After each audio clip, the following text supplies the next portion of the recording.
Hello friends, how to print a simple welcome message in C program.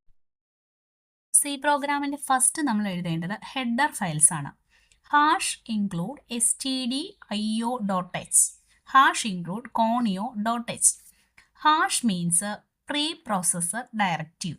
അതായത് ഈ header ഫയൽസുകൾ നമ്മൾ C പ്രോഗ്രാമിൻ്റെ ലൈബ്രറിയിൽ നേരത്തെ തന്നെ ചെയ്തു വെച്ചിട്ടുള്ളതാണ്. അതാണ് പ്രീ പ്രോസസ്സർ ഡയറക്റ്റീവ് എന്ന് പറയുക. ഇതിനെ നമ്മുടെ പ്രോഗ്രാമിലേക്ക് കൊണ്ടുവരാൻ വേണ്ടി ഉപയോഗിക്കുന്ന കീവേഡാണ് ഇൻക്ലൂഡ്, അതായത് പ്രോഗ്രാമിലേക്ക് കൊണ്ടുവരിക. ഇനിയാണ് നമ്മുടെ ഹെഡർ ഫയൽസ്. അത് ഹെഡർ ഫയൽസ് കൊടുക്കേണ്ടത് ആംഗുലാർ ബ്രാക്കറ്റിലാണ്. stdio.h എന്ന് പറഞ്ഞാൽ സ്റ്റാൻഡേർഡ് ഇൻപുട്ട് ഔട്ട്പുട്ട് ഓപ്പറേഷൻ ചെയ്യാനുള്ള header files.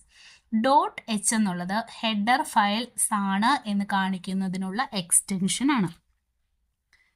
Next conio, hash include conio.h. conio means console input output operation ചെയ്യുന്നതിനുള്ള ഹെഡർ ഫയൽസ് ആണ് conio.h. അതായത് നമ്മുടെ ഔട്ട്പുട്ട് വിൻഡോയുമായി ബന്ധപ്പെട്ട input output operations. Next void main. void main എന്ന് പറയുന്നത് ഒരു പ്രോഗ്രാമിങ്ങിൻ്റെ സ്റ്റാർട്ടിങ് കാണിക്കുന്നതാണ് മെയിൻ ഫങ്ഷൻ.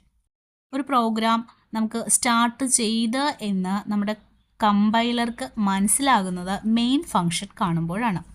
മെയിൻ ഫങ്ഷന് ഒരു ഓപ്പണിങ്ങും ക്ലോസിങ്ങും ഉണ്ട്. ഓപ്പണിങ്ങും ക്ലോസിങ്ങും കർലി ബ്രാക്കറ്റ് വേണം യൂസ് ചെയ്യാൻ. അപ്പോൾ മെയിൻ ഫങ്ഷൻ എവിടെ കണ്ടോ അവിടെ നമ്മുടെ പ്രോഗ്രാം സ്റ്റാർട്ട് ചെയ്തു.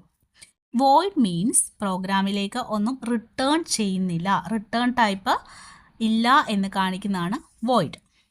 Next CLR SCR. ഈ ക്ലിയർ സ്ക്രീൻ ഫങ്ഷനാണ് CLR SCR. അതായത് ഔട്ട്പുട്ട് വിൻഡോ ക്ലിയർ ചെയ്ത് കൊടുക്കാൻ വേണ്ടി ഉപയോഗിക്കുന്ന ഫങ്ഷനാണ് CLR SCR. മുന്നേ നമ്മൾ ചെയ്തിട്ടുള്ള പ്രോഗ്രാമിൻ്റെ ഔട്ട്പുട്ട് ഓൾറെഡി ഔട്ട്പുട്ട് വിൻഡോയിൽ ഉണ്ടാവും. അത് ക്ലിയർ ചെയ്ത് ഫ്രഷ് സ്ക്രീൻ കിട്ടാൻ വേണ്ടി ഉപയോഗിക്കുന്നതാണ് CLR SCR. Next print function. Print function എന്ന് പറയുന്നത് നമ്മുടെ ഔട്ട്പുട്ട് വിൻഡോയിലേക്ക് എന്താണോ നമുക്ക് പ്രിൻ്റ് ചെയ്യേണ്ടത് അത് പ്രിൻ്റ് ചെയ്ത് കാണിക്കാൻ വേണ്ടി കൊടുക്കുന്ന ഫങ്ഷനാണ് പ്രിൻ്റ് ഓഫ്. ഈ പ്രിൻ്റ് ഓഫ് ഫങ്ഷനിൽ നമ്മൾ എന്താണോ ഡബിൾ കോട്ട്സിൽ കൊടുക്കുന്നത് അത് അതേപോലെ ആയിരിക്കും പ്രിൻ്റ് ചെയ്യുന്നത്. Next get CH function. Get CH function നമ്മൾ ഇപ്പോൾ ചെയ്തിരിക്കുന്ന പ്രിൻറ്റിൽ നമ്മൾ എന്താണോ ഔട്ട്പുട്ട് വിൻഡോയിലേക്ക് പ്രിൻ്റ് ചെയ്യേണ്ടത് അത് നമ്മുടെ ഔട്ട്പുട്ട് വിൻഡോയിലേക്ക് കിട്ടാൻ വേണ്ടി നമ്മൾ കൊടുക്കുന്ന ഫങ്ഷനാണ് ഗെറ്റ് CH ഫങ്ഷൻ. ഇനി ശ്രദ്ധിക്കേണ്ടത് നമ്മുടെ കേർലി ബ്രാക്കറ്റ് ഓപ്പൺ ചെയ്ത് കഴിഞ്ഞാൽ കൊടുക്കുന്ന ഓരോ സ്റ്റേറ്റ്മെൻറ്റിനും സെമി കോളൻ വേണം. അതായത് ഓരോ ലൈനും എൻഡ് ചെയ്തു, അതായത് ടെർമിനേറ്റ് ചെയ്തു എന്ന് കമ്പൈലറിന് മനസ്സിലാകാൻ വേണ്ടി നമ്മൾ കൊടുക്കുന്നതാണ് സെമി കോളൻ.